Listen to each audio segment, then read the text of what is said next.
ಸೆರೆಗೆ ನನ್ನ ಟಾಟಾ ಚಿರಿಯೋ. ಅಪಾರ್ಥವಾಗಿದ್ದ ಈ ಹಾಡಿಗೆ ವಿ ಮನೋಹರ್ ಸ್ಪಷ್ಟನೆ. ರಾಜ ರಾಜ ಹಾಡಲ್ಲಿ ಅಶ್ಲೀಲ ಪದ ಬಳಕೆ ವಿವಾದ.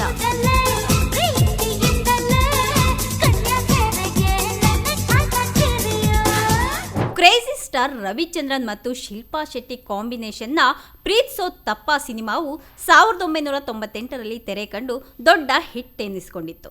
ಇನ್ನು ರವಿಚಂದ್ರನ್ ನಿರ್ದೇಶನದಲ್ಲಿ ಮೂಡಿ ಬಂದಂತಹ ಈ ಸಿನಿಮಾಕ್ಕೆ ಹಂಸಲೇಖ ಸಾಹಿತ್ಯ ಮತ್ತು ಸಂಗೀತವನ್ನ ಬರೆದಿದ್ರು. ಎಂದಿನಂತೆ ಎಲ್ಲ ಹಾಡುಗಳು ಸಹ ಸೂಪರ್ ಹಿಟ್ ಆಗಿದ್ವು. ಆದರೆ ಒಂದು ಹಾಡು ಮಾತ್ರ ಬಹಳ ವಿವಾದವನ್ನ ಉಂಟು ಮಾಡಿತ್ತು.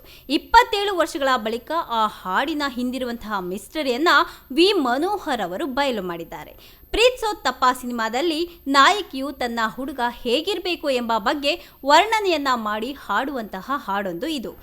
ಅದೇ ರಾಜ ರಾಜ ಹೆಂಗಿರಬೇಕು ಗೊತ್ತಾ ನನ್ನ ರಾಜ. ಈ ಹಾಡನ್ನ ಅನುರಾಧ ಶ್ರೀರಾಮ್ ಅವರು ಹಾಡಿದ್ದರು. ರವಿಚಂದ್ರನ್ ಅದನ್ನ ಎಷ್ಟು ಕಲರ್ಫುಲ್ ಮತ್ತೆ ಸ್ಟೈಲಿಶ್ ಆಗಿ ಶೂಟ್ ಮಾಡಲು ಸಾಧ್ಯನೋ ಅಷ್ಟು ಸಹ ಮಾಡಿದ್ರು. ಹಾಡು ಕೂಡ ದೊಡ್ಡ ಹಿಟ್ ಆಗಿತ್ತು. ಆದರೆ ಈ ಹಾಡಿನ ಮಧ್ಯದಲ್ಲಿ ಬರುವಂತಹ ಒಂದು ಪದ ಬಹಳಷ್ಟು ಸದ್ದನ್ನ ಮಾಡಿತ್ತು. ಬರ್ತಿದ್ದಾನಂತೆ ನನ್ನ ರೋಮಿಯೋ, ಸುದ್ದಿ ಕೊಟ್ಟಿದೆ ನನ್ನ ಹೃದಯ ರೇಡಿಯೋ, ಬಂದ ಕೂಡಲೇ ಪ್ರೀತಿಯಿಂದಲೇ ಕನ್ಯಾ ಸೆರೆಗೆ ನನ್ನ ಟಾಟಾ ಚಿರಿಯೋ ಎಂಬ ಲಿರಿಕ್ಸ್ ಬರುತ್ತೆ.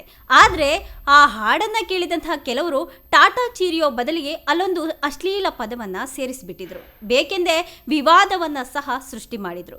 ಇದೀಗ 27 ವರ್ಷಗಳ ನಂತರ ಸಂಗೀತ ನಿರ್ದೇಶಕ ವಿ ಮನೋಹರ್ ಅದರ ಹಿಂದಿನ ಸತ್ಯವನ್ನು ತಿಳಿಸಿದ್ದಾರೆ.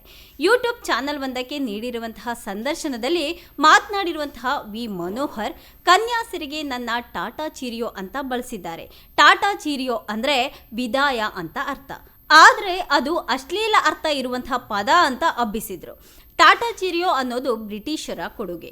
ಟಾಟಾ ಚಿರಿಯೋ ಬೈ ಬೈ ಅಂತ ವಿದಾಯ ಹೇಳುವಾಗೆಲ್ಲ ಟಾಟಾ ಚಿರಿಯೋ ಅಂತಲೇ ಆಗ ಹೇಳ್ತಾ ಇದ್ರು.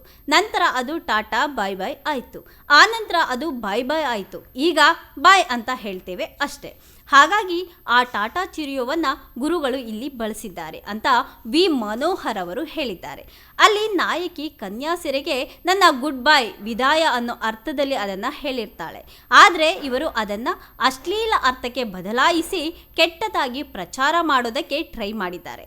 ಆನಂತರ ಆ ರೀತಿ ಹಬ್ಬಿಸುವವರಿಗೆ ಅಭಿಮಾನಿಗಳು ಉಗಿದು ಅದು ಸಹ ತಣ್ಣಗಾಯಿತು. ಆದರೂ ಸಹ ಹಂಸಲೇಖ ಗುರುಗಳನ್ನು ಟೀಕೆ ಮಾಡೋದಕ್ಕಾಗಿ ಏನಾದರೂ ಅವಕಾಶ ಸಿಗುತ್ತಾ ಅಂತ ಕೆಲವರು ಕಾಯ್ತಾ ಇರೋರು ಅಂತ ವಿ ಮನೋಹರ್ ಅವರು ತಿಳಿಸಿದ್ದಾರೆ. ಹೆಚ್ಚಿನ ಸುದ್ದಿಗಳಿಗಾಗಿ ನಮ್ಮ ಚಾನೆಲ್ನ ಸಬ್ಸ್ಕ್ರೈಬ್ ಮಾಡಿ.